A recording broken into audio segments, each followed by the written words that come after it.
Welcome back for sneak peek number 2, where we reveal what's inside the Dark Barracks, along with some new hero equipment and more. Let's hop in. Those are our new troops. Those are furnaces. They may look familiar. You may have seen them, but these troops aren't going to move or anything. They're just going to spawn units. The furnace is a spawner unit. If you've ever played Royale, you might be familiar with the furnace and how annoying they can be. But how are they going to translate into Clash of Clans? Well, you see, they're just spawning the fire mites. They're just going to stay there, go crazy, and we're just gonna try to take down Judo's base without doing a whole lot here. Yeah, that's pretty interesting, right? Little fire mites in the furnace.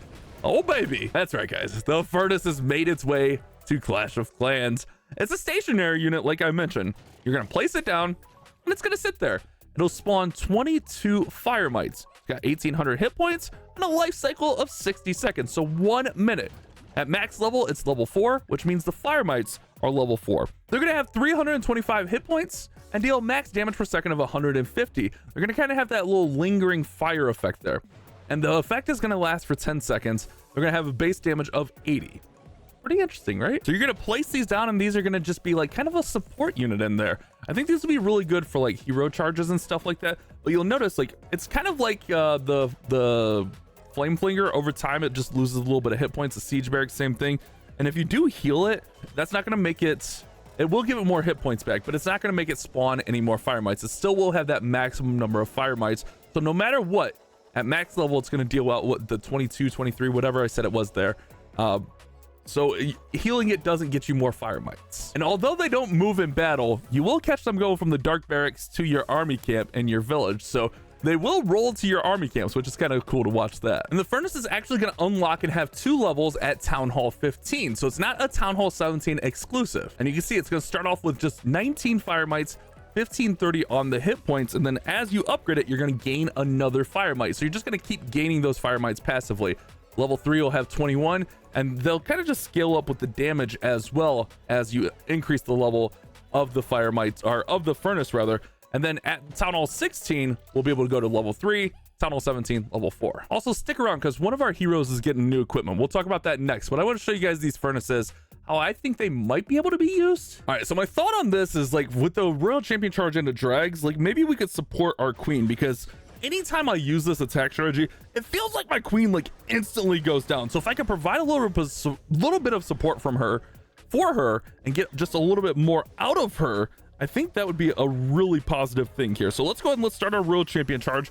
There's some nasty Royal Champion charge value on this base, so we're gonna eat that alive, take all that value, and go on with our day. All right, it's a second late there, but that's okay. We're fine. We're not panicking, chat.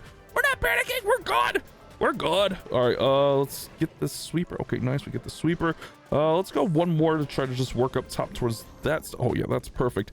But now what we could do is like we could bring these guys in over here. Okay, and then pull them over this way. And then we can also start clearing things out with this furnace here. So that's what we're gonna do. We're gonna pull that out, and then I want to get that other sweeper down with our queen. So I'm gonna go ahead and I'm gonna put the queen in here.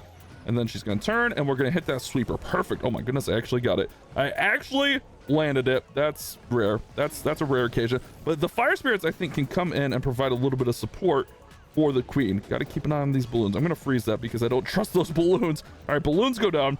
Yeah, see, we could just get that little bit of extra support in here, getting those ice golems out, getting them out just a little bit quicker. In the meantime, let me go ahead and start funneling up top here with our dragons. And then just keep an eye on the queen, because if we have to, we can make her invis, but also we could put a skeleton spell in here to provide a little bit more support as well. We just want her staying up as long as possible. And then I'm just going to yellow all of our dragons right in through here. We're going to go ahead and put the Minion Prince in with his new equipment. Notice the Minion Prince is shooting at a longer range. Yeah, that's the Minion Prince's new equipment. We'll talk about that next here. He's going to basically act like a super minion. Who would have thought? Minion Prince, super Minion Prince. Yeah, his new equipment is going to allow him to have a few longer shots initially in the attack. Pretty interesting stuff right there. I wanted to find a way to show that off. That's why we went with dragons. Initially, I was going to go Queen Charge Hybrid since we got new levels on the hogs, but I was like, I need to show off the new equipment. Let's show them the new equipment. What is the new equipment? The Noble Iron. That's what I wanted to call it Iron Pants, but I knew that wasn't right. The Noble Iron, which is essentially, like I said, going to allow him fire like a super minion would. Oh my goodness, we crushed this. This base had so much RC value though. Like this base had so much RC charge value. I just let my RC die also. That's my bad. That's my bad. Did we take too long dilly-dallying though? I mean, obviously we could speed things up a little bit on here, but I feel like you guys get the idea. I think it's a time fail. I think it is a time fail. But we also got the new pet on him as well. Just wanted to kind of showcase some of that stuff, but that's kind of what I was thinking for with the furnace. It's going to be time. I could have used the invises on the RC and sped things up a little bit, but that was my bad. You guys get the idea, right? But let's go ahead. Let's talk about the Minion Prince's new hero equipment. Dang it, time fail. So like I mentioned, it is called the Noble Iron, and it's basically just like how a super minion behaves. It's going to allow him to fire at a longer distance for the first 7 shots at level 18. It is a common, so it only goes up to level 18, but it's going to also give him more damage. 770 more damage and an attack range of 11 tiles for those first 7 shots. So that's the top part. So that all happens on those first 7 shots. 770 extra damage and 11 range on the first 7 shots. After that, he is still going to have a 17% increased attack speed, and I think that is massive for him.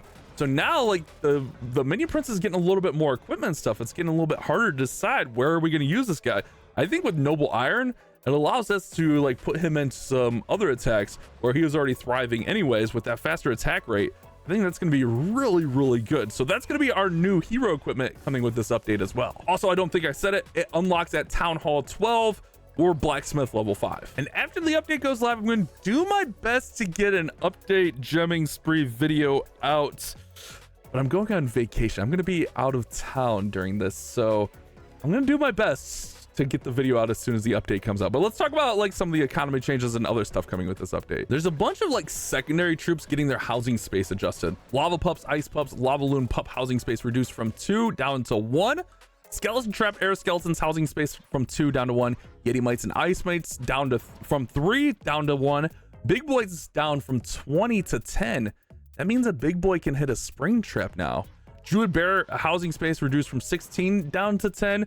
So all of that stuff kind of coming with it as well. We're also going to have a lot of cost and time reductions coming to the game in this update as well. I'm sure there'll be notes in the game. If you go in and go to the news tab, there should be notes in there about all the all the cost and time reductions to kind of balance things out. We'll also have a lot of like just little utility changes. Like you'll be able to select all 325 walls if you want to with the wall utility upgrade. Things like the villagers are going to be removing the obstacles since the builders don't do it anymore. One super positive change is builder battles will give more gold and elixir now, so that's really good. There's also like bug fixes and stuff. Nothing super major I see in here. I'm sure there'll be notes, but like I mentioned, I'm getting ready to go on a 16-hour drive to go visit grandma for a week so we can have a little bit of a family vacation. So you guys can check that out when the update comes out. Again, I'll try to get the video out for you guys. I'm still going to try to get videos out while I'm on vacation, but I couldn't really get ahead because of the update. So